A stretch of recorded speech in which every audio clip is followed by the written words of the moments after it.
ಶಾಂತಿ. ಆತ್ಮೀಯ ವೀಕ್ಷಕರೇ, ಜ್ಞಾನಜ್ಯೋತಿ ಕಾರ್ಯಕ್ರಮಕ್ಕೆ ತಮ್ಮೆಲ್ಲರಿಗೂ ಹಾರ್ದಿಕ ಸ್ವಾಗತ. ಇಂದಿನ ನಮ್ಮ ವಿಷಯ ಆಗಿದೆ ಸುಖ ಶಾಂತಿಯ ಜೀವನ. ಇವತ್ತು ವರ್ತಮಾನ ಜಗತ್ತಿನಲ್ಲಿ ಯಾವ ಒಬ್ಬ ವ್ಯಕ್ತಿನೂ ಇಂಥವನಿಲ್ಲ, ಅವನು ನನ್ನ ಜೀವನದಲ್ಲಿ ನನಗೆಷ್ಟು ದುಃಖ ಇದ್ದರೂ ನಡೀತದೆ, ನನಗೆಷ್ಟು ಅಶಾಂತಿ ಇದ್ದರೂ ನಡೀತದೆ ಅಂತ ಯಾರೂ ಹೇಳೋದಿಲ್ಲ. ಪ್ರತಿಯೊಬ್ಬರು ಇದನ್ನೇ ಬಯಸ್ತಾರೆ, ನನ್ನ ಜೀವನದಲ್ಲಿ ಸದಾಕಾಲಕ್ಕೂ ನನಗೆ ಸುಖ ಬೇಕು, ನನಗೆ ಶಾಂತಿ ಬೇಕು. ಯಾಕೆಂದರೆ ಮನುಷ್ಯನ ಜೀವನದಲ್ಲಿ ಸುಖ ಶಾಂತಿ ಅನ್ನುವಂಥದ್ದು ಎಷ್ಟು ಮುಖ್ಯ ಅಂದರೆ, ಇವತ್ತು ಯಾವುದಾದ್ರೂ ಒಬ್ಬ ವ್ಯಕ್ತಿಗೆ ನಿನಗೆ ಜೀವನದಲ್ಲಿ ಏನು ಬೇಕು ಅನ್ನುವಂತಹ ಪ್ರಶ್ನೆಯನ್ನು ನಾವೇನಾದರೂ ಕೇಳಿದರೆ ಆ ವ್ಯಕ್ತಿ ಈ ಮಾತನ್ನು ಹೇಳ್ತಾನೆ, ನನಗೇನು ಒಂದು ದೊಡ್ಡ ಬಂಗ್ಲೆ ಬೇಕಂತಿಲ್ಲ, ನನಗೇನೋ ದೊಡ್ಡ ಬಂಗ್ಲೆ ಬೇಕಾಗಿಲ್ಲ, ನನಗೆ ನನ್ನ ಜೀವನದಲ್ಲಿ ಶಾಂತಿ ಬೇಕು ಅಂತ ಹೇಳ್ತಾನೆ. ಅಂದರೆ ಇವತ್ತು ಒಂದು ದೊಡ್ಡ ಬಂಗ್ಲೆಗಿಂತ ಮುಖ್ಯವಾಗಿ ನಮಗೆ ಬೇಕಾಗಿರುವಂತಹ ವಸ್ತು ಅಂದರೆ ಶಾಂತಿ. ಅಂದರೆ ನಾನೊಂದು ಗುಡಿಸಲಲ್ಲಿದ್ದರೂ ಪರವಾಗಿಲ್ಲ, ನನಗೇನು ದೊಡ್ಡ ಬಂಗ್ಲೆ ಬೇಕಂತಿಲ್ಲ, ಗುಡಿಸಿಲಿನಲ್ಲಿದ್ದರೂ ಕೂಡ ನನ್ನ ಜೀವನದಲ್ಲಿ ನಾನು ಶಾಂತಿಯಿಂದ ಇರಬೇಕು ಅಂತ ಹೇಳಿ ವ್ಯಕ್ತಿ ಬಯಸ್ತಾನೆ. ಅಂದರೆ ಗುಡಿಸಿಲಿದ್ದರೂ ಪರವಾಗಿಲ್ಲ, ಬಿಲ್ಡಿಂಗ್ ಬೇಕಾಗಿಲ್ಲ, ಬಂಗ್ಲೆ ಬೇಕಾಗಿಲ್ಲ. ಅಂದರೆ ನಮಗೆ ಬಂಗ್ಲೆಗಿಂತ ಇಂಪಾರ್ಟೆಂಟ್ ಯಾವುದಾಗಿದೆ? ಶಾಂತಿಯಾಗಿದೆ. ಹಾಗೆ ಇನ್ನು ಕೆಲವು ವ್ಯಕ್ತಿಗಳಿಗೆ ನಿನಗೆ ಬಹಳಷ್ಟು ದನ ಬೇಕಾ ಅಂತ ಕೇಳಿದರೆ ಆ ವ್ಯಕ್ತಿ ಹೇಳ್ತಾರೆ, ನನಗೇನು ಬೇಕಾದಷ್ಟು ದನದ ಇಚ್ಛೆ ಇಲ್ಲ, ನನಗೆ ಸಾಕಷ್ಟು ದನ ಬೇಕು ಅನ್ನುವಂತಹ ಇಚ್ಛೆ ಇಲ್ಲ, ನನಗೆ ದನ ಇಲ್ಲ ಅಂದರೂ ಪರವಾಗಿಲ್ಲ, ನನಗೊಂದು ಒಣ ರೊಟ್ಟಿ ಸಿಕ್ಕರೂ ಪರವಾಗಿಲ್ಲ ಜೀವನದಲ್ಲಿ, ನನಗೆ ಸ್ವಲ್ಪ ದನ ಇದ್ದರೂ ಪರವಾಗಿಲ್ಲ, ಆದರೆ ನನ್ನ ಜೀವನದಲ್ಲಿ ಸುಖ ಬೇಕು ಅಂತ ಹೇಳಿ ಬಯಸ್ತಾನೆ. ಅಂದರೆ ನನಗೆ ದನನೂ ಇಂಪಾರ್ಟೆಂಟ್ ಅಲ್ಲ, ನನಗೊಂದೊಳ್ಳೆ ಮಹಲ್ ಕೂಡ ಇಂಪಾರ್ಟೆಂಟ್ ಅಲ್ಲ, ನನಗೆ ವೆರೈಟಿ ಊಟ ಕೂಡ ಇಂಪಾರ್ಟೆಂಟ್ ಅಲ್ಲ. ನನ್ನ ಜೀವನದಲ್ಲಿ ನನಗೆ ಇಂಪಾರ್ಟೆಂಟ್ ಯಾವುದು, ನನಗೆ ಅವಶ್ಯಕತೆ ಇರುವಂಥದ್ದು ಯಾವುದು ಅಂದರೆ ಪ್ರತಿಯೊಬ್ಬರು ಹೇಳ್ತಾರೆ ಸುಖದ ಜೀವನ ಬೇಕು, ಶಾಂತಿಯ ಜೀವನ ಬೇಕು. ಅದಕ್ಕೋಸ್ಕರನೇ ಇವತ್ತು ಮನುಷ್ಯ ಪ್ರತಿಯೊಬ್ಬನು ಹಗಲು ರಾತ್ರಿ ಪ್ರಯತ್ನ ಪಡ್ತಾ ಇರೋದು. ಯಾರಿಗಾದರೂ ಯಾವುದಕ್ಕೋಸ್ಕರ ನೀವು ಸಂಪಾದನೆ ಮಾಡ್ತಾ ಇದ್ದೀರಿ, ಯಾವುದಕ್ಕೋಸ್ಕರ ನೀವು ಕಷ್ಟಪಡ್ತಾ ಇದ್ದೀರಿ ಅಂತ ಕೇಳಿದರೆ ಪ್ರತಿಯೊಬ್ಬ ವ್ಯಕ್ತಿನೂ ಹೇಳ್ತಾನೆ, ನಾನು ಸುಖಿ ಜೀವನ ನಡೆಸಲಿಕ್ಕೋಸ್ಕರ, ಶಾಂತಿಯ ಜೀವನವನ್ನು ನಡೆಸಲಿಕ್ಕೋಸ್ಕರ ಇಷ್ಟೊಂದು ಕಷ್ಟಪಡ್ತಾ ಇದ್ದೀನಿ, ಇಷ್ಟೊಂದು ಸಂಪಾದನೆ ಮಾಡ್ತಾ ಇದ್ದೀನಿ ಅಂತ ಹೇಳ್ತಾರೆ. ಅಂದರೆ ಎಲ್ಲರ ಜೀವನದ ಗುರಿನೇ ಆಗಿದೆ ಸುಖ ಬೇಕು, ಶಾಂತಿ ಬೇಕು. ಯಾರೊಬ್ಬರು ಈ ಮಾತನ್ನು ಹೇಳೋದಿಲ್ಲ, ನನಗೆ ದುಃಖ ಬೇಕು, ಅಶಾಂತಿ ಬೇಕು, ಕಷ್ಟ ಬೇಕು ಅಂತ ಹೇಳೋದಿಲ್ಲ. ಎಲ್ಲರೂ ಸುಖನೇ ಬೇಕು, ಶಾಂತಿನೇ ಬೇಕು, ನೆಮ್ಮದಿನೇ ಬೇಕು, ಪ್ರೀತಿನೇ ಬೇಕು ಅಂತ ಹೇಳ್ತಾರೆ. ಯಾಕೆ ನನಗೆ ಸುಖ, ಶಾಂತಿ, ನೆಮ್ಮದಿ, ಪ್ರೀತಿನೇ ಬೇಕು, ನನಗೆ ಯಾಕೆ ದುಃಖ, ಅಶಾಂತಿ ಬೇಡ ಅಂತ ಹೇಳಿ ನಾವು ವಿಚಾರ ಮಾಡಿದರೆ, ಯಾವ ರೀತಿ ಯಾವುದಾದ್ರೂ ಒಬ್ಬ ವ್ಯಕ್ತಿ ಬಹಳ ಹೊತ್ತಿನವರೆಗೆ ಮಧ್ಯಾಹ್ನದ ಟೈಮ್ನಲ್ಲಿ ಬಿಸಿಲಿನಲ್ಲಿ ಓಡಾಡ್ತಾ ಇದ್ದರೆ, ಬಿಸಿಲಲ್ಲಿ ಓಡಾಡ್ತಾ ಆ ವ್ಯಕ್ತಿಗೆ ಶೆಕೆ ಆಗಲಿಕ್ಕೆ ಸ್ಟಾರ್ಟ್ ಆಗ್ತದೆ, ಶೆಕೆ ಆಗಿ ಬೆವರು ಬರಲಿಕ್ಕೆ ಸ್ಟಾರ್ಟ್ ಆಗ್ತದೆ. ಯಾವಾಗ ಶೆಕೆ ಆಗಿ ಬೆವರು ಬರ್ತದೋ ಅವನೇನಾದರೂ ವಾಪಸ್ ಮನೆಗೆ ಬಂದ, ಮಾರ್ಕೆಟಿಗೆ ಹೋದಂತಹ ವ್ಯಕ್ತಿ ಮನೆಗೆ ಬಂದ ಅಂದರೆ ಫಸ್ಟ್ ಅವನ ಮನೆಯವರಿಗೆ ಕೇಳೋದು ಒಂದು ಗ್ಲಾಸ್ ನೀರು ಕೊಡಿ ಅಂತ ಹೇಳಿ. ಯಾಕೆ ನೀರು ಬೇಕು ಅಂದರೆ ಅವನು ಬಿಸಿಲಲ್ಲಿ ಓಡಾಡಿದಾಗ ಅವನಿಗೆ ಶೆಕೆ ಆಗಿ ಬೆವರು ಬಂದು ಅವನ ದೇಹದಲ್ಲಿ ನೀರಿನ ಅಂಶ ಕಡಿಮೆ ಆಗಿರ್ತದೆ. ಆಗ ಆ ವ್ಯಕ್ತಿ ಫಸ್ಟ್ ನೀರು ಬೇಕು ಅಂತ ಹೇಳಿ ಕೇಳ್ತಾನೆ. ಯಾವಾಗ ಆ ವ್ಯಕ್ತಿ ಮನೆಗೆ ಬಂದು ನೀರು ಬೇಕು ಅಂತ ಕೇಳ್ತಾನೋ ಮನೆ ಒಳಗಡೆ ಇರುವಂಥವ್ರು ಒಳಗಡೆ ಹೋಗ್ತಾರೆ, ನೀರು ತರೋ ಬದಲು ಅವನಿಗೆ ವೆರೈಟಿ ಊಟ ಬಡಿಸ್ಕೊಂಡು ಬಂದು ಅವನ ಮುಂದೆ ತಟ್ಟೆ ಇಡ್ತಾರೆ. ಎಷ್ಟೆಲ್ಲ ವೆರೈಟಿ ಅಡುಗೆ ಮಾಡಿದ್ದೀವಿ ಇವತ್ತು, ಫಸ್ಟ್ ಇದನ್ನೆಲ್ಲ ಊಟ ಮಾಡಿರಿ, ಆಮೇಲೆ ಬೇಕಾದರೆ ನೀರು ಕುಡೀರಿ ಅಂತ ಹೇಳ್ತಾರೆ. ಆವಾಗ ಆ ವ್ಯಕ್ತಿ ನೀರು ಊಟ ಮಾಡ್ತಾನ ಇಲ್ಲ. ಆ ವ್ಯಕ್ತಿ ಏನು ಹೇಳ್ತಾನೆ, ನನಗೆ ಫಸ್ಟ್ ಊಟ ಅಲ್ಲ ಬೇಕಾಗಿರೋದು, ಫಸ್ಟ್ ನನಗೆ ಬೇಕಾಗಿರೋದು ನೀರು. ಯಾಕೆಂದರೆ ಈಗ ನನಗೆ ದಾಹ ಆಗಿದೆ, ನನಗೆ ನೀರೇ ಬೇಕು ಅಂತ ಆ ವ್ಯಕ್ತಿ ಹೇಳ್ತಾನೆ. ಯಾವಾಗ ಅವ್ನು ನನಗೀಗ ನೀರೇ ಬೇಕು, ನನಗೆ ದಾಹ ಆಗಿದೆ ಅನ್ನೋ ಮಾತು ಹೇಳ್ತಾನೋ, ಹೇಳಿದ ತಕ್ಷಣ ಅವ್ರ ಮನೆಯವ್ರು ಹೇಳ್ತಾರೆ, ಇಲ್ಲ ವೆರೈಟಿ ಅಡುಗೆ ಮಾಡಿದ್ದೀವಿ, ಫಸ್ಟ್ ಊಟ ಮಾಡಿರಿ, ಆಮೇಲೆ ನೀರು ಕುಡೀರಿ ಅಂತ ಹೇಳ್ತಾರೆ. ಅವ್ರು ಎಷ್ಟು ಹೇಳಿದ್ರು ಆ ವ್ಯಕ್ತಿ ಕೇಳೋದಿಲ್ಲ, ನನಗೆ ಫಸ್ಟ್ ಏನು ಬೇಕು, ನೀರೇ ಬೇಕು ಅಂತ ಹೇಳಿ ಕೇಳ್ತಾರೆ. ಆಯಿತು ಅಂತ ಅವ್ರ ಮನೆಯವ್ರು ಒಳಗಡೆ ಹೋಗ್ತಾರೆ. ಅವರು ಒಂದು ಗ್ಲಾಸ್ ನೀರು ತರೋದ್ರ ಬದಲು ಒಂದು ಗ್ಲಾಸ್ ಪೆಟ್ರೋಲ್ ತಂದು ಅವನ ಮುಂದೆ ಇಡ್ತಾರೆ, ಕುಡಿ ಅಂತ ಹೇಳ್ತಾರೆ. ಹೇಳಿದ ತಕ್ಷಣ ಆ ವ್ಯಕ್ತಿ ಪೆಟ್ರೋಲ್ ಕುಡಿತಾನ? ಆ ವ್ಯಕ್ತಿ ಹೇಳ್ತಾನೆ, ನನಗೆ ಪೆಟ್ರೋಲ್ ಅಲ್ಲ ಬೇಕಾಗಿರೋದು, ನನಗೆ ಬೇಕಾಗಿರುವಂಥದ್ದು ನೀರು, ನನಗೆ ನೀರು ಕೊಡಿ ಅಂತ ಆ ವ್ಯಕ್ತಿ ಕೇಳ್ತಾನೆ. ಕೇಳಿದ ತಕ್ಷಣ ಅವ್ರ ಮನೇಲಿರೋರು ಹೇಳ್ತಾರೆ, ಪೆಟ್ರೋಲ್ ಕೂಡ ಅದೇ ಭೂಮಿಯಿಂದ ಬಂದಿರೋದು, ನೀರು ಕೂಡ ಅದೇ ಭೂಮಿಯಿಂದ ಬರುವಂಥದ್ದು, ನೀರು ಕುಡಿದ್ರು ಒಂದೇ, ಪೆಟ್ರೋಲ್ ಕುಡಿದ್ರು ಒಂದು, ಎರಡು ಭೂಮಿಯಿಂದ ಬಂದಿರೋದೇ, ಅದಕ್ಕೆ ನೀನು ಪೆಟ್ರೋಲ್ ಕುಡಿ ಅಂತ ಹೇಳಿ ಅವ್ರ ಮನೆಯವ್ರು ಹೇಳ್ತಾರೆ. ಹೇಳಿದ ತಕ್ಷಣ ಆ ವ್ಯಕ್ತಿ ಕುಡಿತಾನ? ಖಂಡಿತವಾಗ್ಲೂ ಇಲ್ಲ. ಯಾಕೆ ಕುಡಿಯೋದಿಲ್ಲ ಅಂದರೆ, ಒಂದು ವೇಳೆ ಅವನ ದೇಹ ಏನಾದರೂ ಪೆಟ್ರೋಲಿಂದ ತಯಾರಾಗಿದ್ದರೆ ನಾವೆಲ್ಲ ಏನು ಮಾಡ್ತಿದ್ವಿ, ನಮ್ಮೆಲ್ಲರ ದೇಹ ಪೆಟ್ರೋಲಿಂದ ತಯಾರಾಗಿದ್ದರೆ ನಾವು ಪೆಟ್ರೋಲೇ ಕುಡಿತಿದ್ವೋ ಏನು. ಆದರೆ ಇವತ್ತು ಪ್ರತಿಯೊಬ್ಬ ವ್ಯಕ್ತಿಯ ದೇಹ ತಯಾರಾಗಬೇಕಾದ್ರೆ ಪಂಚತತ್ವಗಳಿಂದ ನಮ್ಮ ಶರೀರ ತಯಾರಾಗಿದೆ. ಈ ಪಂಚತತ್ವಗಳಿಂದ ತಯಾರಾದಂತಹ ಶರೀರಕ್ಕೆ ಪಂಚತತ್ವದ ಪ್ರತಿಯೊಂದು ಅಂಶನೂ ಬೇಕೇ ಬೇಕು. ಇವತ್ತು ನಮ್ಮ ದೇಹ ಗಾಳಿಯಿಂದ ತಯಾರಾಗಿದೆ, ನೀರಿನಿಂದ ತಯಾರಾಗಿದೆ, ಬೆಳಕಿನಿಂದ ತಯಾರಾಗಿದೆ. ಈ ರೀತಿ ಪಂಚತತ್ವದಿಂದ ತಯಾರಾದಂತಹ ದೇಹಕ್ಕೆ ಒಂದು ದಿನ ಗಾಳಿ ಇಲ್ಲದೆ ಬದುಕಲಿಕ್ಕಾಗ್ತದ? ಗಾಳಿ ಇಲ್ಲ ಅಂದ್ರೆ ನಮ್ಮ ಶರೀರ ಚಡಪಡಿಸಿ ಬಿಡುತ್ತದೆ. ನನಗೆ ಗಾಳಿ ಬೇಕು, ಗಾಳಿ ಬೇಕು, ಆಕ್ಸಿಜನ್ ಬೇಕೇ ಬೇಕು. ಯಾಕೆ ಆಕ್ಸಿಜನ್ ಬೇಕು ಅಂದರೆ ನಮ್ಮ ದೇಹ ಏನಾಗಿದೆ, ಪಂಚತತ್ವದಿಂದ ತಯಾರಾಗಿದೆ. ಒಂದು 4 ದಿನ ನೀರು ಕುಡಿದೇ ಇರ್ಲಿಕ್ಕಾಗ್ತದ? ಇಲ್ಲ, ನನಗೆ ನೀರು ಬೇಕೇ ಬೇಕು. ಯಾಕೆ ಬೇಕು? ನಮ್ಮ ದೇಹದಲ್ಲಿ 75% ನೀರಿನ ಅಂಶ ಇರ್ತದೆ. ಯಾವಾಗ ನಾವು ಹೆಚ್ಚು ಬಿಸಿಲಿನಲ್ಲಿ ಅಡ್ಡಾಡ್ತೀವೋ ಆಗ 75% ನೀರಿನ ಅಂಶದಲ್ಲಿ ಪರ್ಸೆಂಟೇಜ್ ಕಡಿಮೆ ಆಗ್ತದೆ. ಯಾವಾಗ ಪರ್ಸೆಂಟೇಜ್ ಕಡಿಮೆ ಆಗ್ತದೋ ಆಗ ಮತ್ತೆ ನೀರು ಬೇಕು, ನೀರು ಬೇಕು ಅಂತ ಹೇಳಿ ದೇಹ ಕೇಳ್ತದೆ. ಹಾಗೆ ಇವತ್ತು ನಮ್ಮನ್ನೇನಾದರೂ ಒಂದು ಕತ್ಲ ರೂಮ್ನಲ್ಲಿ ಒಂದು 15 ದಿನ, ತಿಂಗಳವರೆಗೆ ಕೂಡ ಹಾಕಿ ಇರ್ರಿ ಅಂತ ಹೇಳಿದರೆ ಯಾರೂ ಇರ್ಲಿಕ್ಕೆ ಇಷ್ಟಪಡೋದಿಲ್ಲ. ಯಾಕೆ ಇರ್ಲಿಕ್ಕೆ ಆಗೋದಿಲ್ಲ ಅಂದರೆ ಬೆಳಕು ಬೇಕೇ ಬೇಕು ದೇಹಕ್ಕೆ. ಯಾಕೆ ಬೇಕು ಅಂದರೆ ನಮ್ಮ ದೇಹ ಪಂಚತತ್ವದಿಂದ ತಯಾರಾಗಿರೋ ಕಾರಣ, ಗಾಳಿ, ನೀರು, ಬೆಳಕು ಇದೆಲ್ಲ ಪಂಚತತ್ವದ ಅಂಶ ಆಗಿರೋ ಕಾರಣ ಈ ದೇಹಕ್ಕೆ ಆ ಅಂಶ ಬೇಕೇ ಬೇಕು. ಹಾಗೆ ಯಾವ ರೀತಿ ದೇಹ ಪಂಚತತ್ವದಿಂದ ತಯಾರಾಗಿರೋ ಕಾರಣ ದೇಹಕ್ಕೆ ಪಂಚತತ್ವದ ಅಂಶಗಳು ಬೇಕೇ ಬೇಕು, ಹಾಗೆ ಒಳಗಡೆ ಇರುವಂತಹ ಚೈತನ್ಯ ಶಕ್ತಿಯಾದಂತಹ ಆತ್ಮ ಅಥವಾ ನಮ್ಮ ಮನಸ್ಸು ಅಥವಾ ನಮ್ಮ ಆತ್ಮ ಏನಿದೆ, ಆ ಆತ್ಮ ತಯಾರಾಗಿರುವಂಥದ್ದು ಅಂದರೆ ಆತ್ಮದಲ್ಲಿರುವಂತಹ ಒರಿಜಿನಲ್ ನೇಚರ್ ಯಾವುದು ಅಂದರೆ ಸುಖ, ಶಾಂತಿ, ಆನಂದ, ಪ್ರೇಮ, ಪವಿತ್ರತೆ, ಜ್ಞಾನ, ಸತ್ಯತೆ, ಇದೆಲ್ಲ ಆತ್ಮದ ಒರಿಜಿನಲ್ ನೇಚರ್. ಯಾವ ರೀತಿ ದೇಹದ ನೇಚರ್, ದೇಹಕ್ಕೆ ನೀರಿಲ್ಲದೆ ಇರಲಿಕ್ಕಾಗೋದಿಲ್ಲ, ದೇಹಕ್ಕೆ ಗಾಳಿ ಇಲ್ಲದೆ ಇರಲಿಕ್ಕಾಗೋದಿಲ್ವೋ ಹಾಗೆ ಚೈತನ್ಯ ಶಕ್ತಿಯಾದಂತಹ ಆತ್ಮಕ್ಕೂ ಕೂಡ ಶಾಂತಿ ಇಲ್ಲದೇನೂ ಇರಲಿಕ್ಕಾಗೋದಿಲ್ಲ, ಸುಖ ಇಲ್ಲದೇನೂ ಇರಲಿಕ್ಕಾಗೋದಿಲ್ಲ. ಅಂದರೆ ಆತ್ಮಕ್ಕೆ ಸುಖ ಬೇಕೇ ಬೇಕು, ಶಾಂತಿ ಬೇಕೇ ಬೇಕು. ಯಾಕೆ ಬೇಕು ಅಂದರೆ ಅದು ನಮ್ಮ ನಿಜವಾದ ಗುಣ. ಇವತ್ತು ನಾವು ಅದನ್ನು ಕಳ್ಕೊಂಡ್ಬಿಟ್ಟಿದ್ದೀವಿ. ಯಾವ ರೀತಿ ನೀರಿಲ್ಲ ಅಂದರೆ ದೇಹ ಚಡಪಡಿಸ್ತದೆ, ಗಾಳಿ ಇಲ್ಲ ಅಂದರೆ ದೇಹ ಚಡಪಡಿಸ್ತದೋ ಹಾಗೆ ವರ್ತಮಾನ ಜಗತ್ತಿನಲ್ಲಿ ಪ್ರತಿಯೊಬ್ಬ ವ್ಯಕ್ತಿನೂ ಕೂಡ ಸುಖ ಶಾಂತಿಯನ್ನು ಕಳ್ಕೊಂಡಿರೋ ಕಾರಣ ಆ ಸುಖ ಶಾಂತಿಗೋಸ್ಕರ ಚಡಪಡಿಸ್ತಾ ಇದ್ದಾನೆ. ಮನುಷ್ಯ ಇಂತಹ ಒಂದು ಸ್ಥಾನನೂ ಇಲ್ಲ ಅವನು ಸುಖ ಶಾಂತಿಗೋಸ್ಕರ ಹುಡುಕದೇ ಇರೋ ಸ್ಥಾನನೇ ಇಲ್ಲ. ಎಲ್ಲ ಕಡೆ ಮನುಷ್ಯ ಏನು ವಿಚಾರ ಮಾಡ್ತಾನೆ, ನನಗೆ ಸುಖ ಬೇಕು, ಶಾಂತಿ ಬೇಕು, ಸುಖ ಬೇಕು, ಶಾಂತಿ ಬೇಕು ಅಂತ ಒಬ್ಬೊಬ್ಬರು ಒಂದೊಂದು ಕಡೆ ಸುಖ ಶಾಂತಿಯನ್ನು ಹುಡುಕ್ತಾನೆ ಇದ್ದಾರೆ. ಯಾವ ರೀತಿ ಹುಡುಕ್ತಾ ಇದ್ದಾರೆ ಅಂದರೆ ಇವತ್ತು ಜಗತ್ತಿನಲ್ಲಿ ಅವನು ಹೋಗದೇ ಇರೋ ಒಂದು ಸ್ಥಾನನೂ ಇಲ್ಲ, ಕೇಳದೇ ಇರೋ ಒಬ್ಬ ವ್ಯಕ್ತಿನೂ ಇಲ್ಲ. ಎಲ್ಲ ಕಡೆ ಅವನು ಏನು ಇಷ್ಟಪಡ್ತಾನೆ, ಇಲ್ಲಿ ಹೋದ್ರೆ ನನಗೆ ಸುಖ ಸಿಗ್ತದ, ಇಲ್ಲಿ ಹೋದ್ರೆ ನನಗೆ ಶಾಂತಿ ಸಿಗ್ತದ ಅಂತ ಜಗತ್ತಿನ ಮೂಲೆಯಲ್ಲೂ ಅವನು ಸುಖ ಶಾಂತಿಯನ್ನು ಹುಡುಕ್ತಾ ಇದ್ದಾನೆ. ಯಾವ ರೀತಿ ಒಂದು ಸಣ್ಣ ಉದಾಹರಣೆ ಹೇಳಬೇಕು ಅಂದರೆ, ಒಬ್ಬ ಹುಡುಗ ಅವನೊಂದು ಸ್ಟ್ರೀಟ್ ಲೈಟ್ ಕೆಳಗಡೆ ಯಾವುದೋ ಒಂದು ವಸ್ತುವನ್ನು ಹುಡುಕ್ತಾ ಇರ್ತಾನೆ. ಅಲ್ಲಿ ಆ ಕಡೆ ಈ ಕಡೆ ಹೋಗಿ ಬರುವಂತಹ ಜನರೆಲ್ಲ ಈ ಹುಡುಗ ಎಷ್ಟೊತ್ತಿಂದ ಈ ಸ್ಟ್ರೀಟ್ ಲೈಟ್ ಕೆಳಗಡೆ ಏನೋ ಹುಡುಕ್ತಾ ಇದ್ದಾನಲ್ಲ ಅಂತ ಹೇಳಿ ಯಾರೋ ಒಬ್ಬರು ಆ ಹುಡುಗನಿಗೆ ಕೇಳ್ತಾರೆ, ಒಂದು ಅರ್ಧ ಗಂಟೆ ಆಯಿತು ನೀನು ನೋಡ್ತಾ ಇದ್ದೀನಿ, ಈ ಸ್ಟ್ರೀಟ್ ಲೈಟ್ ಕೆಳಗಡೆ ಅರ್ಧ ಗಂಟೆಯಿಂದ ನೀನು ಏನು ಹುಡುಕ್ತಾ ಇದ್ದೀಯಾ ಅಂತ ಹೇಳಿ ಕೇಳ್ತಾರೆ. ಕೇಳಿದ ತಕ್ಷಣ ಆ ಹುಡುಗ ಹೇಳ್ತಾನೆ, ನಾನಿಲ್ಲೊಂದು ಕೀ ಕಳ್ಕೊಂಡಿದ್ದೀನಿ, ಆ ಕೀಯನ್ನು ನಾನು ಸ್ಟ್ರೀಟ್ ಲೈಟ್ ಕೆಳಗಡೆ ಹುಡುಕ್ತಾ ಇದ್ದೀನಿ ಅಂತಾರೆ. ಹೇಳಿದ ತಕ್ಷಣ ಅವ್ರು ಹೇಳ್ತಾರೆ, ನಾನು ಹುಡುಕ್ಲಿಕ್ಕೆ ಹೆಲ್ಪ್ ಮಾಡ್ತೀನಿ ಅಂತ ಅವರು ಅವನ ಜೊತೆಗೆ ಆ ಸ್ಟ್ರೀಟ್ ಲೈಟ್ ಕೆಳಗಡೆ ಕೀ ಹುಡುಕ್ಲಿಕ್ಕೆ ಸ್ಟಾರ್ಟ್ ಮಾಡ್ತಾರೆ. ಕೊನೆಗೆ ಇನ್ನೊಬ್ರು ಬರ್ತಾರೆ, ಮತ್ತೆ ಕೇಳ್ತಾರೆ, ನೀವೇನು ಹುಡುಕ್ತಾ ಇದ್ದೀರಿ? ಇವ್ರು ಹೇಳ್ತಾರೆ, ಕೀ ಕಳೆದು ಹೋಗಿದೆ ಅಂತ. ಅವರು ಹುಡುಕ್ಲಿಕ್ಕೆ ಹೆಲ್ಪ್ ಮಾಡ್ತಾರೆ. ಹೀಗೆ ಒಂದು 10-15 ಜನ ಆ ಸ್ಟ್ರೀಟ್ ಲೈಟ್ ಕೆಳಗಡೆ ಸೇರಿಬಿಡ್ತಾರೆ. ಒಬ್ರಿಗೊಬ್ರು ಹೆಲ್ಪ್ ಮಾಡೋಣ ಅಂತ ಎಲ್ಲರೂ ಕೀ ಹುಡುಕ್ತಾನೆ ಇರ್ತಾರೆ. ಒಂದು 15 ಜನ ಅಲ್ಲಿ ಸೇರಿದ ಮೇಲೆ ಆ ದಾರಿಯಲ್ಲಿ ಒಬ್ಬ ವಯಸ್ಸಾದಂತಹ ವೃದ್ಧರು ಬರ್ತಾ ಇರ್ತಾರೆ.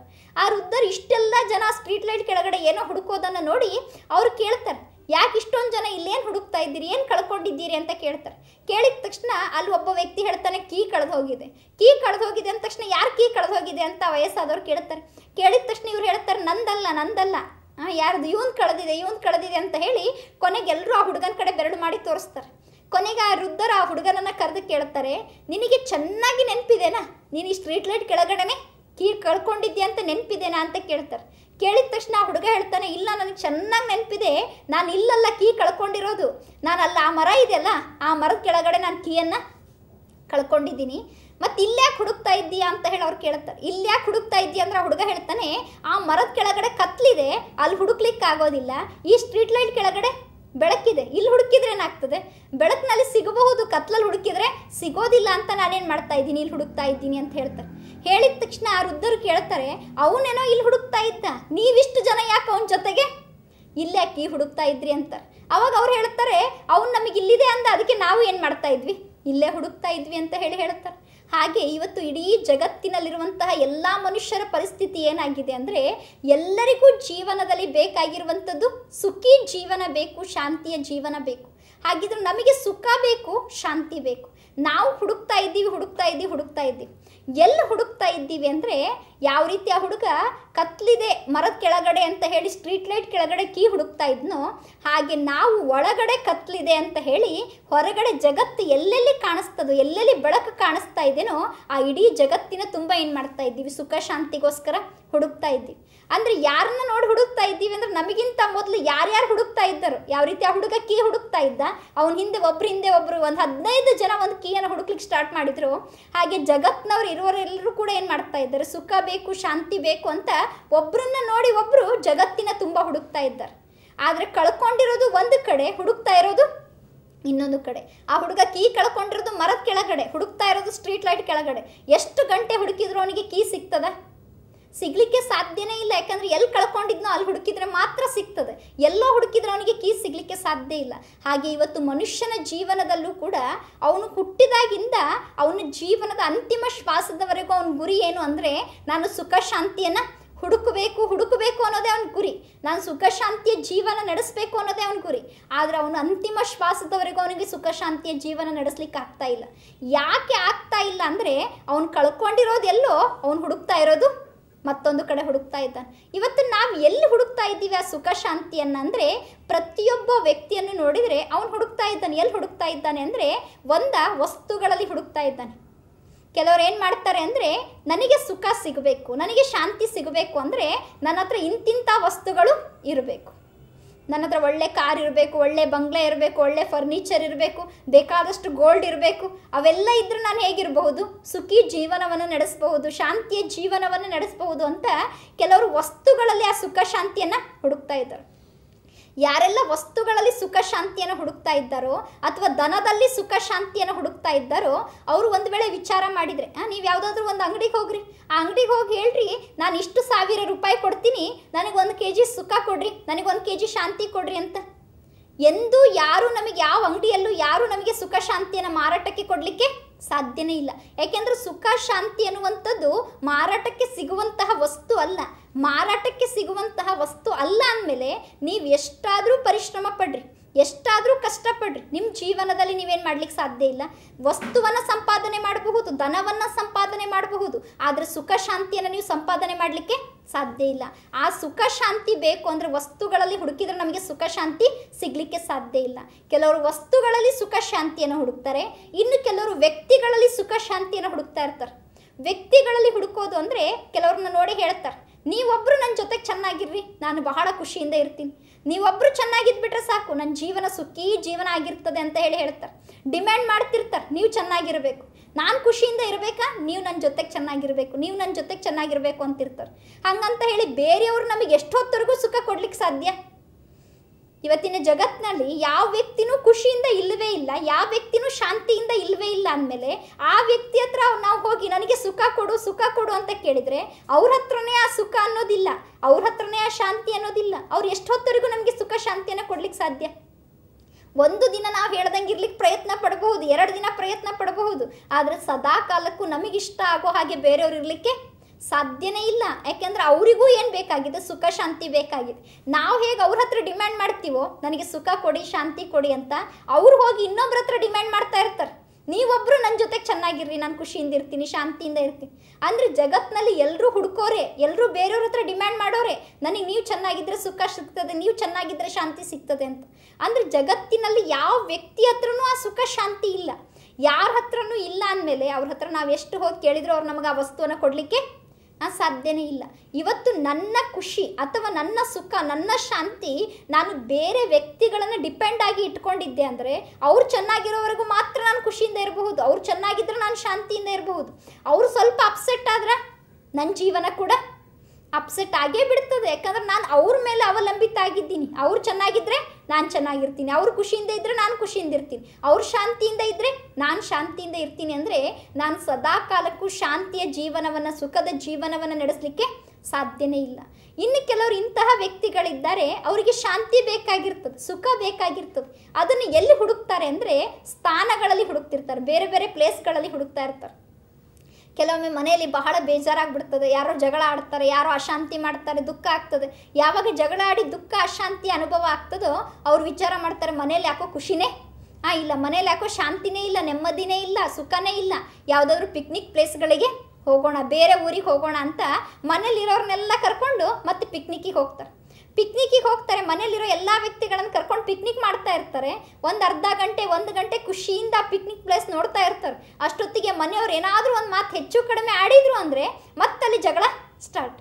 ಅವಾಗ ಹೇಳ್ತಾರೆ, ನೀವು ಆ ಮನೇಲಿರಬೇಕಾದ್ರೂ ನನಗೆ ಶಾಂತಿಯಿಂದ ಇರ್ಲಿಕ್ಕೆ ಬಿಡಲಿಲ್ಲ, ಹೋಗ್ಲಿ ಪಿಕ್ನಿಕ್ ಪ್ಲೇಸಿಗೆ ಕರ್ಕೊಂಬಂದ್ರೆ ಇಲ್ಲೂ ನೀವು ನನಗೆ ಶಾಂತಿಯಿಂದ ಇರ್ಲಿಕ್ಕೆ ಬಿಡ್ತಾ ಇಲ್ಲ. ಅಂದರೆ ಅಲ್ಲಿ ಅವ್ರು ನಮಗೆ ಶಾಂತಿ ಕೊಡ್ತಾ ಇಲ್ಲ ಅಂದರೆ ಬೇರೆ ಸ್ಥಾನಕ್ಕೆ ಕರ್ಕೊಂಡು ಹೋದ ತಕ್ಷಣ ಅವ್ರು ನಮಗೆ ಶಾಂತಿ ಕೊಡ್ಲಿಕ್ಕೆ ಸಾಧ್ಯ ಇದೆನಾ? ಯಾಕೆ ಶಾಂತಿ ಕೊಡ್ಲಿಕ್ಕೆ ಸಾಧ್ಯ ಇಲ್ಲ ಅಂದರೆ ಆ ಸ್ಥಾನ ಅಲ್ಲ ನಮಗೆ ಶಾಂತಿ ಕೊಡೋದು. ಶಾಂತಿ ಸಿಗಬೇಕಾಗಿರೋದು ಯಾರಿಂದ? ಅದು ನನ್ನಿಂದ ನನಗೆ ಸಿಗಬೇಕೇ ಹೊರತು ಆ ಸ್ಥಾನದಿಂದನೂ ಸಿಗೋದಿಲ್ಲ, ಬೇರೆ ವ್ಯಕ್ತಿಯಿಂದನೂ ಸಿಗೋದಿಲ್ಲ, ಅಥವಾ ಧನದಿಂದನೂ ನನಗೆ ಸಿಗಲಿಕ್ಕೆ ಸಾಧ್ಯ ಇಲ್ಲ. ನನಗೆ ಬೇಕಾದಂತಹ ಶಾಂತಿ, ನನಗೆ ಬೇಕಾದಂತಹ ಸುಖವನ್ನು ನಾನೇನಾದರೂ ಪ್ರಾಪ್ತಿ ಮಾಡ್ಕೊಳ್ಬೇಕು ಅಂದರೆ ಅದನ್ನು ವ್ಯಕ್ತಿಗಳಲ್ಲಿ ಹುಡುಕೋದನ್ನು ಬಿಟ್ಟು, ವಸ್ತುಗಳಲ್ಲಿ ಹುಡುಕೋದನ್ನು ಬಿಟ್ಟು, ಸ್ಥಾನಗಳಲ್ಲಿ ಹುಡುಕೋದನ್ನು ಬಿಟ್ಟು ಅದನ್ನು ನನ್ನೊಳಗಡೆನೆ ನಾನು ಹುಡುಕೊಳ್ಬೇಕು. ಯಾವ ರೀತಿ ದೇಹ ನೀರಿಲ್ಲದೆ ಚಡಪಡಿಸ್ತದೋ, ಗಾಳಿ ಇಲ್ಲದೆ ಚಡಪಡಿಸ್ತದೋ, ಆ ರೀತಿ ಚೈತನ್ಯ ಶಕ್ತಿಯಾದಂತಹ ಆತ್ಮನೂ ಕೂಡ ಸುಖ ಶಾಂತಿ ಇಲ್ಲದೆ ಚಡಪಡಿಸ್ತದೆ. ಅಂದರೆ ಒಂದು ಟೈಮ್ನಲ್ಲಿ ನಮ್ಮ ಜೀವನದಲ್ಲಿ ಸುಖ ಇತ್ತು, ಶಾಂತಿ ಇತ್ತು. ಯಾವಾಗಿತ್ತು ಅಂದರೆ ಯಾವಾಗ ನಮ್ಮನ್ನು ನಾವು ಆತ್ಮ ಅಂತ ಹೇಳಿ ತಿಳ್ಕೊಂಡಿದ್ವೋ ಆಗ ನನ್ನ ನಿಜವಾದ ಗುಣನೇ ಸುಖ ಆಗಿತ್ತು, ನನ್ನ ನಿಜವಾದ ಧರ್ಮನೇ ಶಾಂತಿಯಾಗಿತ್ತು. ಇವತ್ತು ನಾವು ನಮ್ಮನ್ನು ನಾವು ದೇಹ ಅಂತ ಹೇಳಿ ತಿಳ್ಕೊಂಡಿರೋ ಕಾರಣ, ಶರೀರ ಅಂತ ಹೇಳಿ ತಿಳ್ಕೊಂಡಿರೋ ಕಾರಣ ದೇಹದ ಜಗತ್ತು, ದೇಹದ ವೈಭವ, ದೇಹದ ಸಂಬಂಧಗಳಲ್ಲಿ ಸಿಕ್ಕಾಕೊಂಡು ನಮ್ಮ ನಿಜವಾದಂತಹ ಸುಖ ಶಾಂತಿಯನ್ನು ನಾವು ಕಳ್ಕೊಂಡ್ಬಿಟ್ಟಿದ್ದೀವಿ. ಅದೇನು ಸುಖ ಶಾಂತಿಯನ್ನು ಕಳ್ಕೊಂಡಿದ್ದೀವೋ ಅದನ್ನು ಪುನಃ ಪ್ರಾಪ್ತಿ ಮಾಡ್ಕೊಳ್ಬೇಕಂದ್ರೆ ಫಸ್ಟ್ ಸೆಲ್ಫ್ ರಿಯಲೈಸೇಷನನ್ನು ಮಾಡ್ಕೊಳ್ಬೇಕು. ಅಂದರೆ ನಾನು ಯಾರು ಅಂದರೆ ನಾನು ಯಾವುದೋ ವಸ್ತುವನ್ನು ಎಲ್ಲೋ ಹುಡುಕೋದಲ್ಲ, ಅದು ಎಲ್ಲಿ ಕಳ್ಕೊಂಡಿದ್ದೀನೋ ಅಲ್ಲೇ ಹುಡುಕಬೇಕು. ಎಲ್ಲಿ ಕಳ್ಕೊಂಡಿದ್ದೀನಿ ಅಂದರೆ ಅದನ್ನು ನನ್ನೊಳಗಡೆನೆ ನಾನು ಕಳ್ಕೊಂಡಿದ್ದೀನಿ. ಆದರೆ ಹುಡುಕ್ತಾ ಇದ್ದೀನಿ ಎಲ್ಲಿ? ಬೇರೆ ಬೇರೆ ಕಡೆ ನಾನು ಹುಡುಕ್ತಾ ಇದ್ದೀನಿ. ನನ್ನ ಒಳಗಡೆ ಕಳ್ಕೊಂಡಂತಹ ವಸ್ತುವನ್ನು ಒಂದು ವೇಳೆ ನನ್ನ ಒಳಗಡೆನೆ ನಾನು ಹುಡುಕೊಂಡ್ರೆ ನಾನು ಬೇರೆಯವ್ರ ಹತ್ರ ಹೋಗಿ ಆ ವಸ್ತುವಿಗೋಸ್ಕರ ಡಿಮ್ಯಾಂಡ್ ಮಾಡೋ ಅವಶ್ಯಕತೆ ಇಲ್ಲವೇ ಇಲ್ಲ. ಇವತ್ತು ನಾವೇನು ಮಾಡ್ತಾ ಇದ್ದೀವಿ ಅಂದರೆ ಡಿಮ್ಯಾಂಡ್ ಮಾಡ್ತಾ ಇದ್ದೀವಿ, ನನಗೆ ಕೊಡ್ರಿ ಅಂತ. ಬೇಡುವಂಥವರಿಗೆ ನಾವು ಬಿಕಾರಿಗಳು ಅಂತ ಹೇಳ್ತೀವಿ. ಇವತ್ತು ಜಗತ್ತಿನಲ್ಲಿ ಕೆಲವರು ಏನು ಮಾಡ್ತಿರ್ತಾರೆ, ಧನವನ್ನು ಬೇಡ್ತಾ ಇರ್ತಾರೆ, ಧಾನ್ಯಗಳನ್ನು ಬೇಡ್ತಾ ಇರ್ತಾರೆ. ಯಾರೆಲ್ಲ ಏನನ್ನ ಬೇಡ್ತಾ ಇರ್ತಾರೋ ಅವ್ರನ್ನ ಬಿಕಾರಿಗಳು ಅಂತಲೇ ಕರೆಯಲಾಗ್ತದೆ. ಇವತ್ತು ನಾವು ಬೇಡ್ತೀವಿ ಬೇರೆಯವ್ರ ಹತ್ರ. ಏನು ಬೇಡ್ತಾ ಇದ್ದೀವಿ? ಅವ್ರು ಧನ ಬೇಡ್ತಾ ಇದ್ದರೆ ನಾವು ಖುಷಿ ಬೇಡ್ತಾ ಇದ್ದೀವಿ, ನಾವು ಶಾಂತಿಯನ್ನು ಬೇಡ್ತಾ ಇದ್ದೀವಿ, ನಾವು ಸುಖವನ್ನು ಬೇಡ್ತಾ ಇದ್ದೀವಿ. ಅವರು ಒಂದು ರೀತಿ ಬಿಕಾರಿಗಳಾದರೆ ನಾವು ಕೂಡ ಏನಾಗ್ತಾ ಇದ್ದೀವಿ? ಇನ್ನೊಂದು ರೀತಿ ಧನ, ಖುಷಿ, ಸುಖ, ಶಾಂತಿಯ ಬಿಕಾರಿಗಳೇ ಆಗ್ತಾ ಇದ್ದೀವಿ. ಅದನ್ನು ನಾವು ಬೇರೆಯವ್ರ ಹತ್ರ ಬೇಡ್ತಾ ಹೋದರೆ ಎಂದೂ ಅದು ನನಗೆ ಸಿಗಲಿಕ್ಕೆ ಸಾಧ್ಯ ಇಲ್ಲ. ಯಾವ ರೀತಿ ಅಂದರೆ ಯಾರ್ದಾದ್ರೂ ಮನೆಯಲ್ಲಿ ನೀವು ಉದಾಹರಣೆಗೆ ಹೇಳಬೇಕಂದ್ರೆ ನಿಮ್ಮ ಮನೆಯಲ್ಲಿ ನಿಮಗೇನೋ ಇವತ್ತು ಭಾಳ ಬೇಜಾರಾಗಿದೆ, ಅಪ್ಸೆಟ್ ಆಗಿದ್ದೀರಿ, ಬಹಳ ದುಃಖಿ ಆಗಿದ್ದೀರಿ ಅಂದರೆ ನಿಮ್ಮ ಮನೆಯವರೆಲ್ಲ ಬಂದು ಕೇಳ್ತಾರೆ, ಯಾಕ್ರಿ ಇಷ್ಟೊಂದು ಬೇಜಾರಾಗಿದ್ದೀರಿ, ಯಾಕೆ ಇಷ್ಟೊಂದು ದುಃಖ ಪಡ್ತಾ ಇದ್ದೀರಿ, ನಾವೆಲ್ಲ ಇದ್ದೀವಿ, ಖುಷಿಯಿಂದ ಇರ್ರಿ, ಶಾಂತಿಯಿಂದ ಇರ್ರಿ ಅಂತ ಹೇಳ್ತಾರೆ. ನಿಮಗೆ ಖುಷಿ ಪಡಿಸ್ಲಿಕ್ಕೆ ಅನೇಕ ಮಾತುಗಳನ್ನು ಹೇಳ್ತಾರೆ, ಸಮಾಧಾನ ಮಾಡ್ತಾರೆ. ನೀವು ಸಮಾಧಾನ ಪಡ್ಕೊಂಡು ಖುಷಿ ಪಟ್ಟರೆ ಪರವಾಗಿಲ್ಲ, ಆಯಿತು ಅಂತ ಹೇಳಿ ನೀವು ಮತ್ತೆ ನೆಕ್ಸ್ಟ್ ಡೇ ನೀವು ಅಪ್ಸೆಟ್ ಆಗಿ ಕೂತ್ಕೊಳ್ರಿ. ಅವಾಗ ಅವ್ರು ಮತ್ತೂ ಬಂದು ಏನು ಮಾಡ್ತಾರೆ? ಸಮಾಧಾನ ಮಾಡ್ತಾರೆ, 4 ಮಾತು ಹೇಳ್ತಾರೆ. ಒಂದಿನ ಸಮಾಧಾನ ಮಾಡಬಹುದು, 2 ದಿನ ಸಮಾಧಾನ ಮಾಡಬಹುದು. ನೀವು ಕಂಟಿನ್ಯೂ ಆಗಿ 1-2 ತಿಂಗಳವರೆಗೂ ದಿನ ಅಪ್ಸೆಟ್ ಆಗೇ ಇರ್ರಿ, ದಿನ ಬೇಜಾರು ಮಾಡ್ಕೊಂಡೇ ಇರ್ರಿ, ದಿನ ದುಃಖಿಯಾಗೇ ಇರ್ರಿ. ಎಷ್ಟು ದಿನ ಬುದ್ಧಿ ಹೇಳ್ತಾರೆ ಅವರು? ಕೊನೆಗೊಂದಿನ ಹೇಳ್ತಾರೆ, ನಿಮ್ಮ ಹಣೆ ಬರ, ನಾವೇನು ಮಾಡ್ಲಿಕ್ಕೆ ಆಗ್ತದೆ, ನಿಮಗೆ ಖುಷಿಯಿಂದ ಇರ್ಲಿಕ್ಕೆ ಆಗಲಿಲ್ಲ ಅಂದರೆ ನಿಮ್ಮ ಕರ್ಮ ಅಂತ ಹೇಳ್ಬಿಡ್ತಾರೆ. ಹಾಗೆ ನನ್ನ ಜೀವನದಲ್ಲಿ ನನಗೆ ಖುಷಿಯಿಂದ ಇರ್ಲಿಕ್ಕೆ ಆಗ್ತಾ ಇಲ್ಲ, ನನಗೆ ಅವ್ರು ಬಂದು ಖುಷಿ ಕೊಡಲಿ, ಇವ್ರು ಬಂದು ಖುಷಿ ಕೊಡಲಿ ಅಂತ ನಾನು ಬಯಸಿದರೆ ಬೇರೆಯವರು ನನಗೆ ಎಷ್ಟೊತ್ತು ಕೊಡಬಹುದು ಸುಖವನ್ನು, ಬೇರೆಯವರು ಎಷ್ಟೊತ್ತು ಶಾಂತಿ ಕೊಡಬಹುದು ಅಂದರೆ ಒಂದು 5 ನಿಮಿಷ 10 ನಿಮಿಷ ಅವ್ರು ನನ್ನ ಜೊತೆಗೆ ಶಾಂತಿಯಿಂದ ಮಾತಾಡಬಹುದು. ಆದರೆ ನಾನು ನಿರಂತರ ಖುಷಿಯಿಂದ ಇದ್ದರೆ, ನಾನು ನಿರಂತರ ಸುಖದ ಅನುಭವ ಮಾಡ್ತಾ ಇದ್ದರೆ, ನಿರಂತರ ಶಾಂತಿ ಅನುಭವ ಮಾಡಿದರೆ ಎಲ್ಲರೂ ನನ್ನ ಹತ್ರ ಬರಲಿಕ್ಕೆ ಇಷ್ಟಪಡ್ತಾರೆ. ಒಂದು ವೇಳೆ ನಾನು ನಿರಂತರ ಉದಾಸೀನ ಇದ್ದೆ, ಬೇಜಾರು ಮಾಡ್ಕೊಂಡಿದ್ದೆ, ದುಃಖದ ಅನುಭವ ಮಾಡ್ತಾ ಇದ್ದೆ ಅಂದರೆ ಅವರೆಲ್ಲರೂ ನನ್ನ ಹತ್ರ ಬರ್ಲಿಕ್ಕೆ ಇಷ್ಟಪಡೋದಿಲ್ಲ, ಮತ್ತು ನಮ್ಮಿಂದ ಏನು ಮಾಡ್ತಾ ಇರ್ತಾರೆ? ದೂರ ಹೋಗ್ಲಿಕ್ಕೆ ಇಷ್ಟಪಡ್ತಾರೆ. ಯಾಕೆ ಅಂದರೆ ಇವ್ರ ಹತ್ರ ಹೋದರೆ ಯಾವಾಗಲೂ ಇಷ್ಟೇ ರೀ, ಯಾವಾಗಲೂ ಅಳ್ತಾನೇ ಇರ್ತಾರೆ, ಯಾವಾಗಲೂ ದುಃಖ ಪಡ್ತಾನೆ ಇರ್ತಾರೆ, ಯಾವಾಗಲೂ ಚಿಂತೆ ಮಾಡ್ತಾನೆ ಇರ್ತಾರೆ. ಇವತ್ತು ಯಾವ ವ್ಯಕ್ತಿನೂ ಚಿಂತೆ ಮಾಡೋರ ಹತ್ರ ಕುತ್ಕೊಳ್ಳಿಕ್ಕೆ ಇಷ್ಟಪಡೋದಿಲ್ಲ, ದುಃಖ ಪಡೋರ ಹತ್ರ ಕುತ್ಕೊಳ್ಳಿಕ್ಕೆ ಇಷ್ಟಪಡೋದಿಲ್ಲ. ಎಲ್ಲರೂ ಏನು ಇಷ್ಟಪಡ್ತಾರೆ ಅಂದರೆ ಯಾರು ನಮಗೆ ಖುಷಿ ಕೊಡ್ತಾರೆ, ಯಾರು ನಮಗೆ ಸುಖ ಕೊಡ್ತಾರೆ, ಯಾರು ನಮಗೆ ಶಾಂತಿ ಕೊಡ್ತಾರೆ ಅಂಥವ್ರ ಸಂಘದಲ್ಲಿ ನಾನು ಸ್ವಲ್ಪ ಹೊತ್ತು ಕಳಿಬೇಕು, ಅವ್ರ ಜೊತೆಗೆ ನಾನು ಸ್ವಲ್ಪ ಹೊತ್ತಾದರೂ ಇರಬೇಕು ಅಂತ ಹೇಳಿ ಇಷ್ಟಪಡ್ತಾರೆ. ಅದಕ್ಕೋಸ್ಕರ ನೀವು ಕೊಡ್ರಿ, ನನಗೆ ಸುಖ ಕೊಡ್ರಿ, ಶಾಂತಿ ಕೊಡ್ರಿ ಅಂತ ಹೇಳಿ ನಾವು ದುಃಖಿತರಾಗಿ ಕೂತ್ಕೊಂಡು ಬೇರೆಯವರು ನಮ್ಮನ್ನು ತಿರಸ್ಕಾರ ಮಾಡುವಂತೆ ನಾವು ಆಗಬಾರ್ದು. ಅದ್ರ ಬದಲು ನಮಗೆ ಯಾವ ವಸ್ತು ಬೇಕಾಗಿದೆನೋ ಅದನ್ನು ನಾವು ಬೇರೆಯವರಿಗೆ ಕೊಡುವಂತಹ ಅಭ್ಯಾಸವನ್ನು ಮಾಡ್ತಾ ಹೋಗಬೇಕು. ಎಷ್ಟೆಷ್ಟು ನಾನು ಬೇರೆಯವ್ರ ದುಃಖ ದೂರ ಮಾಡ್ತೀನಿ, ಬೇರೆಯವರಿಗೆ ಖುಷಿಯನ್ನು ಕೊಡ್ತೀನಿ, ಬೇರೆಯವರಿಗೆ ಶಾಂತಿ ಕೊಡ್ತೀನಿ, ಬೇರೆಯವರಿಗೆ ಸುಖ ಕೊಡ್ತೀನಿ, ಅಷ್ಟು ಆಟೋಮೆಟಿಕ್ಕಾಗಿ ನನ್ನ ಜೀವನದಲ್ಲಿ ಖುಷಿ ಅನುಭವ, ಶಾಂತಿ ಅನುಭವ, ಸುಖದ ಅನುಭವ ಆಗೇ ಬಿಡ್ತದೆ. ಅದಕ್ಕೋಸ್ಕರ ನಾವೆಲ್ಲ ಲೇಡಿ ಡಯಾನ ರಾಜಕುಮಾರಿಯ ಬಗ್ಗೆ ಕೇಳಿದ್ದೀವಿ. ಆ ಲೇಡಿ ಡಯಾನ ತನ್ನ ಜೀವನದ ಕಥೆಯಲ್ಲಿ ಹೇಳ್ಕೊಳ್ತಾರೆ, ಅವಳ ಜೀವನದಲ್ಲಿ ಅವಳಿಗೆ ಒಂದು ದಿನನೂ ಸುಖದ ಅನುಭವ ಆಗಲೇ ಇಲ್ಲ, ಒಂದು ದಿನನೂ ಶಾಂತಿ ಅನುಭವ ಆಗಲೇ ಇಲ್ಲ. ಬೇಕಾದಷ್ಟು ರಾಜ್ಯ ಇತ್ತು, ಸಂಪತ್ತಿತ್ತು, ಎಲ್ಲ ಇತ್ತು, ಎಲ್ಲ ಇದ್ದರೂ ಅವಳ ಜೀವನದಲ್ಲಿ ಸುಖ ಅನ್ನೋದು ಇರಲೇ ಇಲ್ಲ, ಶಾಂತಿ ಅನ್ನೋದು ಇರಲೇ ಇಲ್ಲ. ಅವಳು ಸದಾ ಕಾಲಕ್ಕೂ ದುಃಖಿನೇ ಆಗಿದ್ಲು, ಸದಾ ಕಾಲನೂ ಚಿಂತನೆ ಮಾಡ್ತಾ ಇದ್ಲು. ಈ ರೀತಿ ದುಃಖಿಯಾಗಿ ಚಿಂತೆ ಮಾಡ್ತಾ ಇರುವಂತಹ ಲೇಡಿ ಡಯಾನ ಯಾವಾಗ ಅವಳಿಗೆ ಜೀವನದಲ್ಲಿ ಸುಖ ಸಿಗಲಿಲ್ಲ, ಶಾಂತಿ ಸಿಗಲಿಲ್ಲ, ಕೊನೆಗೊಂದು ದಿನ ಅವಳು ಡಿಸೈಡ್ ಮಾಡಿದ್ಲು, ನನಗೆ ಸಿಗದೇ ಇರುವಂತಹ ಸುಖ ಶಾಂತಿಯನ್ನು ನಾನು ಬೇರೆಯವರಿಗೆ ಕೊಡಬೇಕು ಅಂತ ಹೇಳಿ. ಅವಳೇನು ಮಾಡ್ಲಿಕ್ಕೆ ಸ್ಟಾರ್ಟ್ ಮಾಡಿದ್ಲು, ಯಾರೆಲ್ಲ ಕಷ್ಟದಲ್ಲಿದ್ದಾರೆ, ಯಾರೆಲ್ಲ ಅನಾಥರಿದ್ದಾರೆ, ಯಾರೆಲ್ಲ ನಿರ್ಗತಿಕರಿದ್ದಾರೆ ಅಂಥವ್ರಿಗೆ ಸುಖವನ್ನು ಕೊಡಲಿಕ್ಕೆ ಸ್ಟಾರ್ಟ್ ಮಾಡಿದ್ಲು, ಅಂಥವ್ರಿಗೆ ಶಾಂತಿಯನ್ನು ಕೊಡ್ಲಿಕ್ಕೆ ಸ್ಟಾರ್ಟ್ ಮಾಡಿದ್ಲು. ಯಾವಾಗ ಅವಳು ಕಷ್ಟದಲ್ಲಿರೋರಿಗೆ ಸುಖ ಶಾಂತಿಯನ್ನು ಕೊಡ್ಲಿಕ್ಕೆ ಸ್ಟಾರ್ಟ್ ಮಾಡಿದ್ಲು, ಅವರಿಗೆ ಎಷ್ಟೆಷ್ಟು ಸುಖ ಶಾಂತಿ ಸಿಕ್ತೋ ಅವರ ಆಶೀರ್ವಾದದಿಂದ ಇವಳ ಜೀವನದಲ್ಲಿ ಇವಳು ಕಳ್ಕೊಂಡಂತಹ ಸುಖ ಶಾಂತಿ ಕೂಡ ಪುನಃ ಇವಳಿಗೆ ಪ್ರಾಪ್ತಿ ಆಗೇ ಬಿಡ್ತು. ಹಾಗೆ ನಮ್ಮ ಜೀವನದಲ್ಲಿ ನಮಗೆ ಸುಖ ಬೇಕು, ಶಾಂತಿ ಬೇಕು ಅಂದರೆ ಬೇರೆಯವರಿಗೆ ಕೊಡಿ ಕೊಡಿ ಅಂತ ಕೇಳಿದರೆ ಅದು ಸಿಗೋದಿಲ್ಲ. ಅದನ್ನು ನಮ್ಮ ಹತ್ರ ಇಲ್ವಾ, ನಾವು ಮತ್ತು ಹಂಚ್ತಾನೆ ಹೋಗಬೇಕು. ಎಷ್ಟೆಷ್ಟು ಸುಖ ಕೊಡ್ತಾ ಹೋಗ್ತೀವಿ ಅಷ್ಟಷ್ಟು ಸುಖ ಜಾಸ್ತಿ ಆಗ್ತದೆ. ಎಷ್ಟೆಷ್ಟು ನಾವು ಶಾಂತಿಯನ್ನು ಕೊಡ್ತಾ ಹೋಗ್ತೀವಿ ಅಷ್ಟಷ್ಟು ನಮ್ಮ ಜೀವನದಲ್ಲಿ ಶಾಂತಿ ಅನ್ನುವಂಥದ್ದು ಹೆಚ್ಚಾಗ್ತಾನೆ ಹೋಗ್ತದೆ. ಅಂದರೆ ನಾವು ಶಾಂತಿಯನ್ನು ಕೊಡಬೇಕು ಅಂದರೆ ಶಾಂತಿ ಅನ್ನೋದು ಒಂದು ವಸ್ತು ಅಲ್ಲ ಬೇರೆಯವರಿಗೆ ತೆಗೆದುಕೊಡ್ಲಿಕ್ಕೆ, ಸುಖ ಅನ್ನುವಂಥದ್ದು ಒಂದು ವಸ್ತು ಅಲ್ಲ ತೆಗೆದುಕೊಡ್ಲಿಕ್ಕೆ. ಅದನ್ನು ಕೊಡಬೇಕು ಅಂದರೆ ಮೊದಲು ನಾವು ಶಾಂತಿಯಿಂದ ಇರಬೇಕು. ಎಂತಹ ವಾತಾವರಣದ ಮಧ್ಯದಲ್ಲೂ ನಮ್ಮ ಮನಸ್ಸನ್ನು ನಾವು ಶಾಂತಿಯಿಂದ ಇಟ್ಕೊಳ್ಬೇಕು. ಎಂತಹ ದುಃಖದ ವಾತಾವರಣದ ಮಧ್ಯದಲ್ಲಿದ್ದರೂ ನಮ್ಮ ಮನಸ್ಸನ್ನು ಸುಖಿಯಾಗಿ ಇಟ್ಕೊಳ್ಬೇಕು. ಯಾವಾಗ ನಮ್ಮ ಮನಸ್ಸಿನಲ್ಲಿ ಸುಖ ಮತ್ತು ಶಾಂತಿ ಇರ್ತದೋ ಆಗ ನಮ್ಮ ಮನಸ್ಸಿನ ವೈಬ್ರೇಷನ್, ವಿಚಾರಗಳ ವೈಬ್ರೇಷನ್ ಆ ವಾತಾವರಣದಲ್ಲಿ ಹರಡಲಿಕ್ಕೆ ಸ್ಟಾರ್ಟ್ ಆಗ್ತದೆ.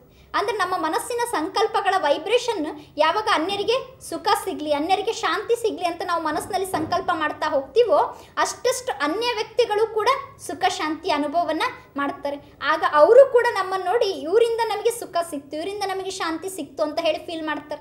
ಯಾವಾಗ ನಮ್ಮ ಜೀವನದಲ್ಲಿ ಸುಖ ಇದೆ, ಶಾಂತಿ ಇದೆ, ನಾನು ಅದನ್ನು ಬೇರೆಯವರಿಗೆ ಕೊಡ್ತಾ ಇದ್ದೆ ಅಂದರೆ ಅನೇಕರು ನನ್ನ ಸಂಘದಲ್ಲಿ ಬರ್ಲಿಕ್ಕೆ ಇಷ್ಟಪಡ್ತಾರೆ. ಇಂಥವ್ರ ಸಂಘದಲ್ಲಿ ಒಂದು ಅರ್ಧ ಗಂಟೆ ಕುತ್ಕೊಂಡ್ರೆ ಸಾಕು ನನ್ನ ಜೀವನದ ದುಃಖನೇ ದೂರ ಆಗಿಬಿಡ್ತದೆ, ನನಗೆ ಖುಷಿ ಸಿಗ್ತದೆ, ನನಗೆ ಶಾಂತಿ ಸಿಗ್ತದೆ ಅಂತ ಅನ್ಯರು ಕೂಡ ಅನುಭವ ಮಾಡ್ತಾರೆ. ಇನ್ನು ನಮ್ಮ ಜೀವನದಲ್ಲಿ ಸುಖದ ಕೊರತೆ ಇದೆ, ಶಾಂತಿಯ ಕೊರತೆ ಇದೆ ಅಂದರೆ ನಾವು ಅನ್ಯ ವ್ಯಕ್ತಿಗಳನ್ನು ಸುಖ ಕೊಡಿ, ಶಾಂತಿ ಕೊಡಿ ಅಂತ ಕೇಳೋದ್ರ ಬದಲು ಇಡೀ ಜಗತ್ತಿಗೆ ಸುಖ ಶಾಂತಿಯನ್ನು ಕೊಡುವಂಥವ್ರು ಯಾರಾಗಿದ್ದಾರೆ, ಇಡೀ ಸೃಷ್ಟಿಗೆ ಸುಖ ಕೊಡುವಂತಹ ಸುಖದ ಸಾಗರ ಅಂದರೆ ಪರಮಾತ್ಮ ಮಾತ್ರ. ಯಾರನ್ನು ನಾವು ಶಾಂತಿಯ ಸಾಗರ ಅಂತ ಹೇಳಿ ಕರಿತೀವಿ, ಯಾರನ್ನು ನಾವು ಸುಖದ ಸಾಗರ ಅಂತ ಹೇಳಿ ಕರಿತೀವಿ. ಅಂದರೆ ಪರಮಾತ್ಮನಿಗೆ ಶಾಂತಿಯ ಸಾಗರ ಅಂದರೆ ಸಾಗರದಷ್ಟು ಶಾಂತಿ ಪರಮಾತ್ಮನ ಹತ್ರ ಇದೆ. ಯಾವ ರೀತಿ ಒಂದು ಸಮುದ್ರದ ಹತ್ರ ಹೋಗಿ ನಾವು ಎಷ್ಟೇ ನೀರು ತೆಗೆದ್ರೂ ಕೂಡ ಯಾವ ರೀತಿ ಸಮುದ್ರ ಖಾಲಿ ಆಗೋದಿಲ್ವೋ ಹಾಗೆ ಶಾಂತಿಯ ಸಾಗರನ ಹತ್ರ ನಾವು ಎಷ್ಟಾದರೂ ಶಾಂತಿಯನ್ನು ಪಡ್ಕೊಳ್ಳಿ, ಅವ್ರ ಹತ್ರ ಇರುವಂತಹ ಶಾಂತಿ ಯಾವ ಕಾರಣಕ್ಕೂ ಖಾಲಿ ಆಗಲಿಕ್ಕೆ ಸಾಧ್ಯ ಇಲ್ಲ. ಪರಮಾತ್ಮನಿಗೆ ಸುಖದ ಸಾಗರ ಅಂತ ಹೇಳಿ ಕರಿತೀವಿ. ಅಂತಹ ಸುಖದ ಸಾಗರ ಪರಮಾತ್ಮನ ಹತ್ರ ಸಾಗರದಷ್ಟು ಸುಖ ಇದೆ. ಅಂತಹ ಪರಮಾತ್ಮನ ಜೊತೆಗೆ ನಾವೇನಾದರೂ ಪ್ರೀತಿಯ ಸಂಬಂಧವನ್ನು ಜೋಡಣೆ ಮಾಡಿದರೆ, ಪರಮಾತ್ಮನನ್ನ ಪ್ರೀತಿಯಿಂದ ನೆನಪು ಮಾಡಿದರೆ ನಮ್ಮ ಜೀವನದಲ್ಲಿ ಅಂತಹ ಅಪಾರ ಸುಖ ಪ್ರಾಪ್ತಿಯಾಗ್ತದೆ. ಆ ಸುಖವನ್ನು ಪಡ್ಕೊಂಡ್ವಿ, ಆ ಶಾಂತಿಯನ್ನು ಪಡ್ಕೊಂಡ್ವಿ ಅಂದರೆ ಮತ್ತೆ ನಮ್ಮ ಜೀವನದಲ್ಲಿ ನಾವು ಎಂದೂ ಯಾರ ಹತ್ರನೂ ಹೋಗಿ ನಮಗೆ ಸುಖ ಕೊಡಿ, ಶಾಂತಿ ಕೊಡಿ ಅಂತ ಹೇಳಿ ಬೇಡುವ ಅವಶ್ಯಕತೆ ಇಲ್ಲ. ಅದ್ರ ಬದಲು ನಾವೇ ಅನೇಕರಿಗೆ ಸುಖ ಶಾಂತಿಯನ್ನು ಕೊಡಬಹುದು. ಅಷ್ಟು ನಮ್ಮ ಜೀವನದಲ್ಲಿ ಸುಖ ಶಾಂತಿಯ ಭಂಡಾರದಿಂದ ನಾವು ಭರ್ಪೂರಾಗಬಹುದಾಗಿದೆ. ಅಂತಹ ಸುಖ ಶಾಂತಿಯನ್ನು ನಾವು ಮೊದಲು ಪರಮಾತ್ಮನಿಂದ ನಮ್ಮ ಜೀವನದಲ್ಲಿ ಪ್ರಾಪ್ತಿ ಮಾಡಿಕೊಳ್ಬೇಕು. ಆ ಸುಖ ಶಾಂತಿಯನ್ನು ಕೊಡುವಂತಹ ಶಕ್ತಿ ಈ ಸೃಷ್ಟಿಯಲ್ಲಿ ಪರಮಾತ್ಮನಿಗೆ ಬಿಟ್ಟರೆ ಬೇರೆ ಯಾರಿಗೂ ಇಲ್ಲ. ಎರಡು ರೂಪದಲ್ಲಿ ನಾವು ಸುಖ ಶಾಂತಿಯನ್ನು ನಮ್ಮ ಜೀವನದಲ್ಲಿ ಪಡ್ಕೊಳ್ಬಹುದು. ಒಂದನೇದಾಗಿ ಕೇವಲ ನಮ್ಮನ್ನು ನಾವು ಆತ್ಮ ಅಂತ ಹೇಳಿ ಸ್ಥಿತಿಯಲ್ಲಿ ಸ್ಥಿತ ಆದಾಗ, ಯಾವ ರೀತಿ ದೇಹಕ್ಕೆ ನೀರು ಬೇಕೋ, ಗಾಳಿ ಬೇಕೋ, ಹಾಗೆ ಆತ್ಮಕ್ಕೆ ಏನು ಸುಖ ಶಾಂತಿ ಬೇಕಾಗಿದೆ ಅದನ್ನು ನಮ್ಮನ್ನು ನಾವು ದೇಹ ಅಂತ ತಿಳ್ಕೊಂಡಿರೋ ಕಾರಣ ಮರ್ತಿದ್ದೀವಿ. ಅದೇ ನಮ್ಮನ್ನು ನಾವು ಆತ್ಮ ಅಂತ ಹೇಳಿ ತಿಳ್ಕೊಂಡು ಆತ್ಮದ ಸ್ವರೂಪದಲ್ಲಿ ಸ್ಥಿತ ಆಗಿ ಸ್ವಲ್ಪ ಸಮಯ ಕುತ್ಕೊಂಡ್ರೂ ಕೂಡ ನಾವು ಪುನಃ ನಮ್ಮ ಜೀವನದಲ್ಲಿ ಸುಖದ ಅನುಭವವನ್ನು ಮಾಡಬಹುದು, ಪುನಃ ಶಾಂತಿಯ ಅನುಭವವನ್ನು ಮಾಡಬಹುದು. ಅದ್ರ ಜೊತೆಗೆ ನಮ್ಮ ತಂದೆಯಾದಂತಹ ಪರಮಾತ್ಮ ಯಾರು ಶಾಂತಿಯ ಸಾಗರ ಇದ್ದಾರೆ, ಸುಖದ ಸಾಗರ ಇದ್ದಾರೆ, ನಮ್ಮನ್ನು ನಾವು ಅವ್ರ ಮಕ್ಕಳು ಅಂತ ಹೇಳಿ ನಾವು ತಿಳ್ಕೊಂಡಾಗಲೂ ಕೂಡ ಅವರಿಂದ ಸುಖ ಶಾಂತಿಯನ್ನು ಅನುಭವ ಮಾಡಿದರೂ ಕೂಡ ನಾವು ಬೇರೆಯವರಿಗೆ ಕೊಡುವಷ್ಟು ಸುಖ ಶಾಂತಿ ನಮ್ಮ ಜೀವನದಲ್ಲಿ ಪ್ರಾಪ್ತಿಯಾಗ್ತದೆ. ಇಡೀ ವಿಶ್ವಕ್ಕೂ ಶಾಂತಿಯನ್ನು ಕೊಡುವಂತಹ ಶಾಂತಿಯ ಸಾಗರ ಅಂದರೆ ಪರಮಾತ್ಮ ಮಾತ್ರ ಆಗಿದ್ದಾರೆ. ಇನ್ನು ಜಗತ್ನಲ್ಲಿರೋರೆಲ್ಲ ದುಃಖಿಗಳೇ, ಜಗತ್ನಲ್ಲಿರುವವರೆಲ್ಲ ಅಶಾಂತಿ ಉಳ್ಳವರೇ. ಯಾರು ಅಶಾಂತಿ ಉಳ್ಳವರಾಗಿದ್ದಾರೋ, ಯಾರು ದುಃಖಿಯಾಗಿದ್ದಾರೋ ಅವರು ನಮಗೆ ಸದಾ ಕಾಲಕ್ಕೂ ಸುಖ ಶಾಂತಿಯನ್ನು ಕೊಡಲಿಕ್ಕೆ ಸಾಧ್ಯ ಇಲ್ಲ.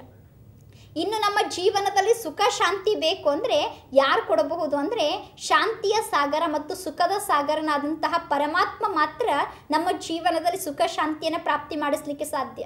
ಯಾವಾಗ ನಾವು ಆ ಪರಮಾತ್ಮನ ಮುಂದೆ ನಮ್ಮನ್ನು ನಾವು ಪರಮಾತ್ಮನ ಮಕ್ಕಳು ಅಂತ ಹೇಳಿ ತಿಳ್ಕೊಂಡು ಕೂತ್ಕೊಳ್ತೀವೋ ಆ ಸುಖದ ಸಾಗರನಿಂದ ನಾವೇನಾದರೂ ಸುಖದ ಅನುಭವ ಮಾಡ್ತಾ ಹೋದರೆ ನಮ್ಮ ಜೀವನದಲ್ಲಿ ಸುಖದ ಪ್ರಾಪ್ತಿ ಆಗ್ತದೆ.